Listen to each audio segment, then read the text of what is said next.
ही प्यारा सा लोकगीत है और गीत है, सुनिएगा, आप सभी जरूर पसंद आएगा आप सभी को।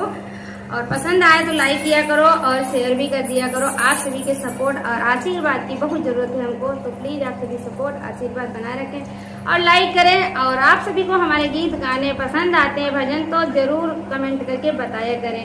आपके कमेंट से बहुत ही अच्छा लगता है। तो चलिए गीत का मान लीजिए आप सभी।